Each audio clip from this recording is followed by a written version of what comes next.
Three, two, one. You ready? You're listening to the Real Pineapple Podcast Network.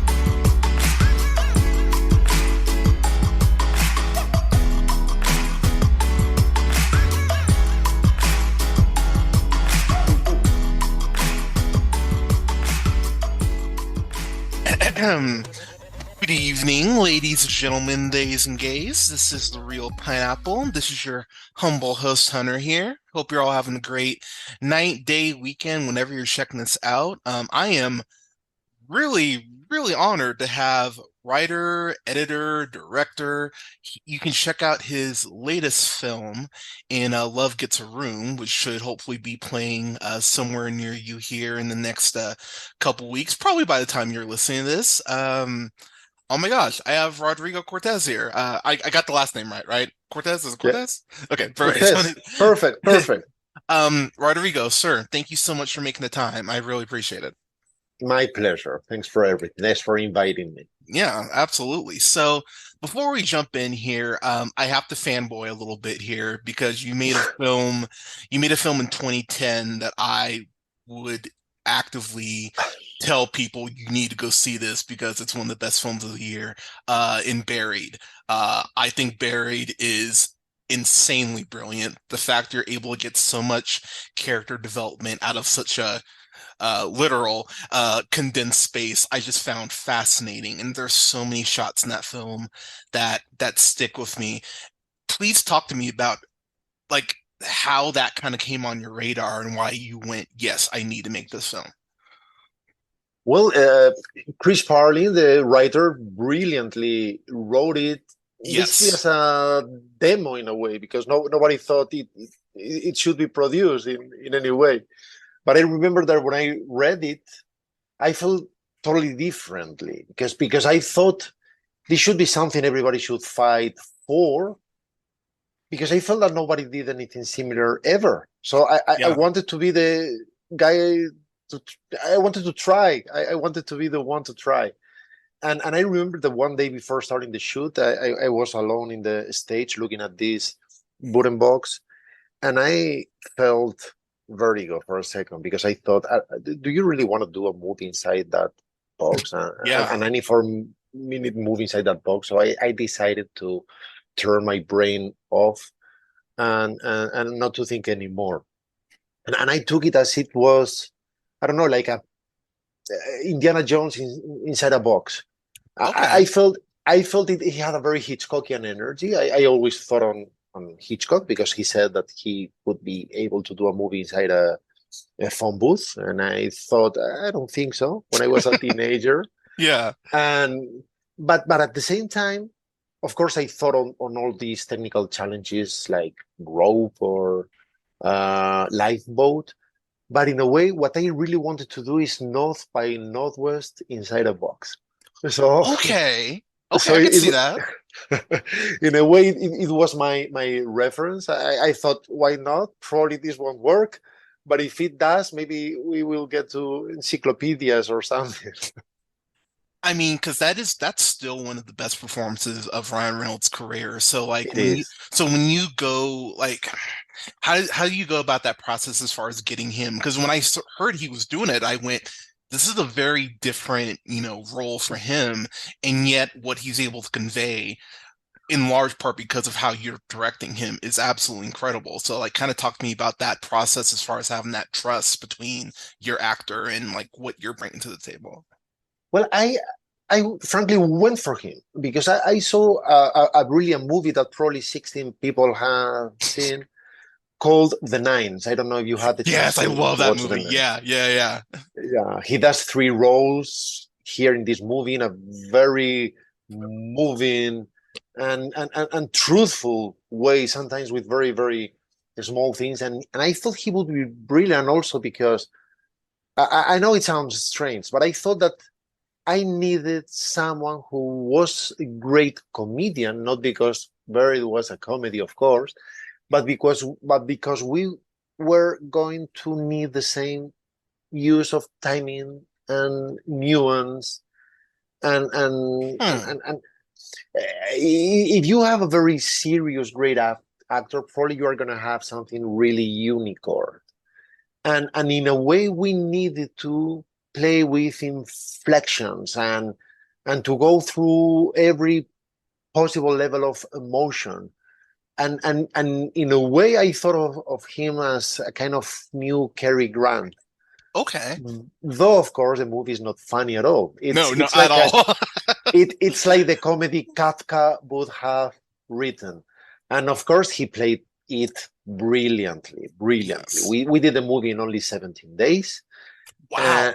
And when we sent him back to LA because we shot the movie in Spain, he was destroyed. He was destroyed, man.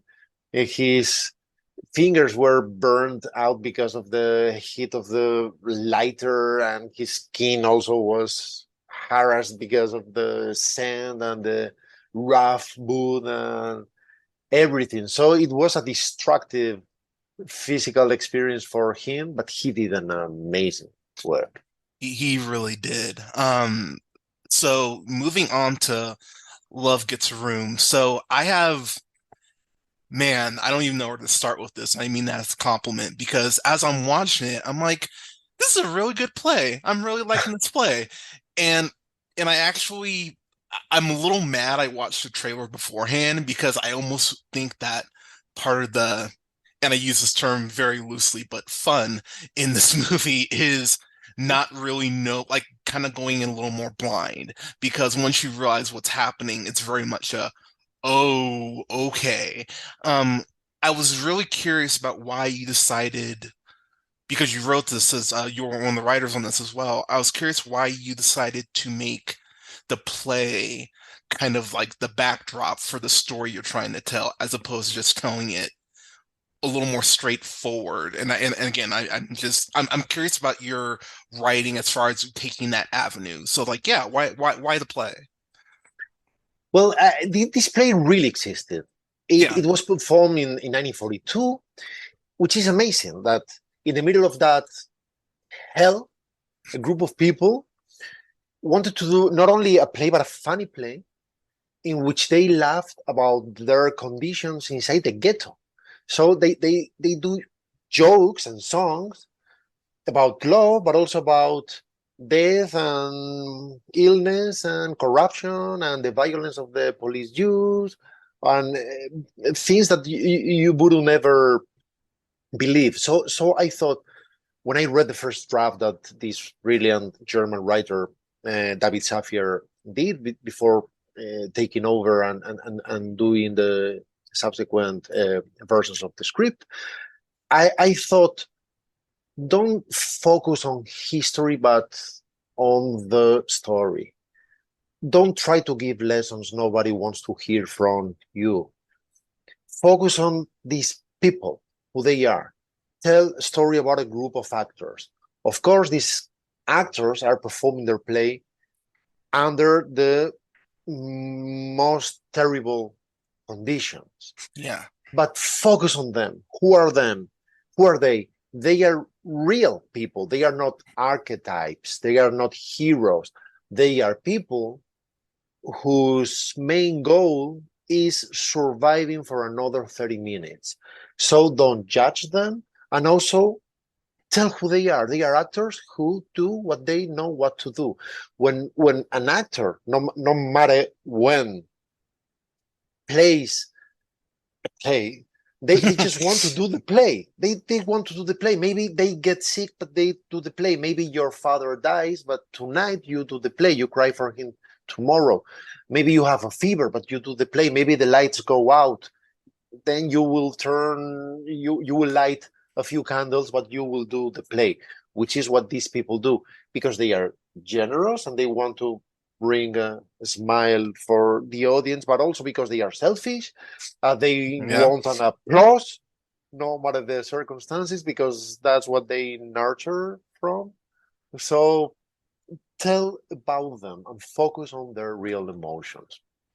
I think the balance you strike between that, because I think that's a very interesting point the film that you bring up is the concept of that that grandeur of being on stage, because there's definitely like an addictive aspect to being an artist, no matter what form that takes, but the backdrop of what's happening just outside the theater and that reality, but yet having that be a source of escapism for not just the actors and actresses, but for everyone who's watching. I thought that juxtaposition was really well told as far as how you were telling the story. Um, I've got to ask you about Clara because, my God, I thought she was incredible. Just the more I kept watching the film, I was like, man, she's really, like, no disrespect to everyone else, but I'm like, she is really killing it here. What was was she the first person cast, or like how important was it to nail that casting? Because I think you nail it across the board. Because for Dia, who I absolutely love in the movie, I saw him in Sing Street, and as soon Yeah. as when I saw you got him, I was like, yes, I was like, I loved it. Like I freaked out in the best way. But what was the casting process like, as far as like knowing how hard this story was going to be to tell, and you got to get people who can actually like sing and actually perform the play. So how was it trying to balance all those attributes? It was a tough one. It was a tough one because, of course, we needed actors who were brilliant performers, but also great singers, because we never did playback in the movie. They are actually singing in every take. So Wow. everything you hear is happening live. They have these small earpieces in which they were listening to the playback and to the backup tracks, but they are so we could record their real voice with the real emotion of that specific moment. So they had to do it again and again and again. Not, I mean, this is not one of these films in which you have an actor that more or less sings, so you get them to some sound studio and you take care of every line one by one, and maybe you auto tune a few things. No, Yeah. they had to perform it like they would do any night on stage, to get this very real sensation. When you have these very long takes in which you come from the guts of the theater, you cross through the hallway and you get out of straight, you get out to the stage and you start singing with a very, very different energy, and everything happens with no cuts in one single take. So we opened the cast process to whole Europe. So we have English, British, Swedish, Danish, even Italian actors. And Clara is like a dream come true, because she's so strong, but also so fragile, and also so sacrificed, but also so selfish at some point, or capricious, or whatever. Yeah. So because she's trying to find a solution, and she's trying to understand who she is and what she can do to try to fix something that nobody can fix, and she has 30 minutes. And when I saw Clara, I knew it was her. Wow. Okay. There's a scene, and I don't want to spoil it, but people know when they get to it. There's a scene involving a speech, and that is one of the most tense moments. I was sitting there going, "Oh no," because as soon as you hear this thing, you go, "Oh crap," and then your brain kind of starts to piece it together. But that actual speech is so unnerving, and I was sitting here like, oh, okay, like let's get past this. Talk to me about writing that scene in particular. Like, was that one of the harder scenes to shoot, or was that one of the more like kind of emotionally taxing things? Like, yeah, kind of talk to me about. And again, people, you'll know the scene when you get to it. Like, we're being vague for a reason.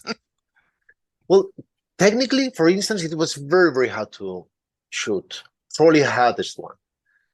We did it in 4 or 5 days, I don't know, because we had all the actors on stage, all the troupe, but also this character, and also like 300 extras, and we needed to get emotions also from them, and also this dialogue. I wouldn't want to be misunderstood, but in a way, this is one of the scenes I enjoyed more writing. Okay. And it's a tough one. This is Yeah. not a likable character, but in a way, when you write a character, you have to incarnate him for a while. So in a way, I needed to enjoy being him for a little while. Of course, as a spectator, as a human being, I don't like him at all. At all. Yeah. But as a writer, you need to enjoy, because you don't want him to be just a plain villain. You don't want this energy for him. You don't want him to do this with his mustache mustache. twirl. Yeah, like you Exactly. have to immerse yourself in the character a little bit to know able to write them. And sometimes you even have to. I don't mean like him. You don't like him, but you feel fascinated by him, fascinated by his speech, because in a way, of course, he's not a nice guy, but in a way, he wants to help. Yeah, he gives a few options to those people. Let's be friends. Let's understand each other. And I also enjoyed a lot editing it. But of course, when I get out again and watch it, it's a fascinating, hopefully, scene. But also it's something hard to listen in a way. Yeah, I look forward to people seeing that scene in particular because it is just I know you got to go, so I got two more quick questions for you. The opening tracking shot I thought was incredibly well done, as we see and again, I don't really want to spoil, but when you see people, you'll know what we're talking about. That scene in particular, there's this level of frantic for the first, I'd say 20-30 minutes especially, that I really enjoyed. It felt like controlled chaos the way that you're filming it, and the camera was always moving, but yet it never lost focus. Kind of talk to me about, was that an intentional choice as far as the kind of frantic nature of how you were, like, was that done intentionally to make us feel like Stefcha felt, or like, yeah, kind of talk to me about that aspect of it. Yeah, it definitely was a decision, because it's a 12-minute single take. It's a 12-minute oneer. And the reason why I wanted to do it that way was double in a way. In the first place, I wanted the audience to know how living the ghetto was. Everything happens inside that theater, and this theater is set in the ghetto. But in order to understand the miracle this is, performing this play in the middle of this hell, you need to feel this hell. You need to know how a day in the ghetto is.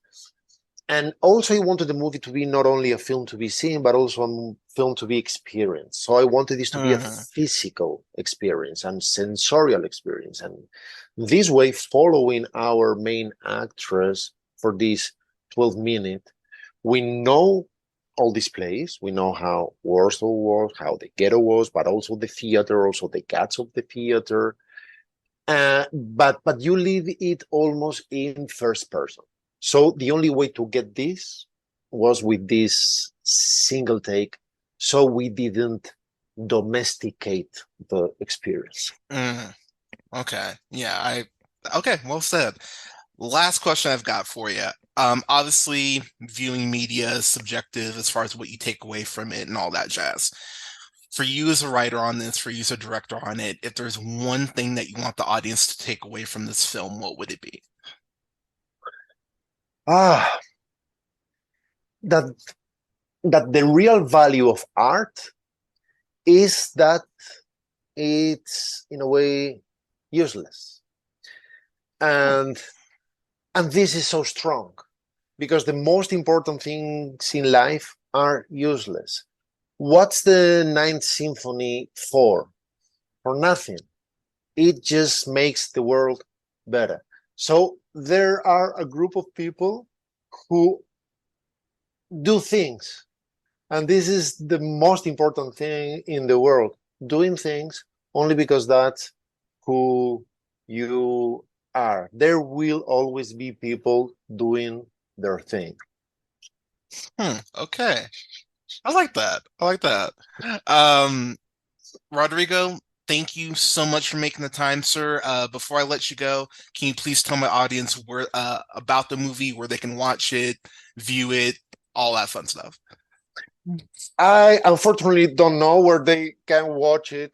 hopefully in theaters. There But you go.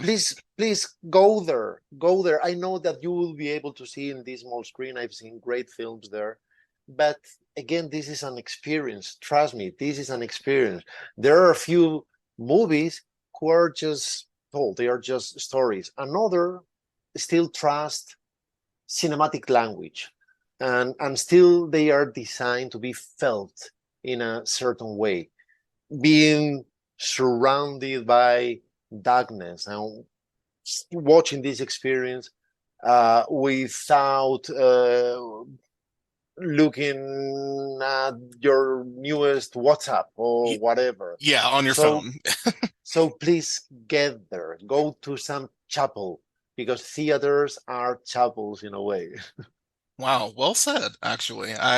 Yeah, as someone who goes to the movies every week, I actually agree with you on that. But Rodrigo, thank you so much for making the time to talk with me. I will definitely be reviewing this here this weekend. But again, I can't wait to see what you do next. I'm a fan, and take care of yourself. And again, thanks so much for making the time.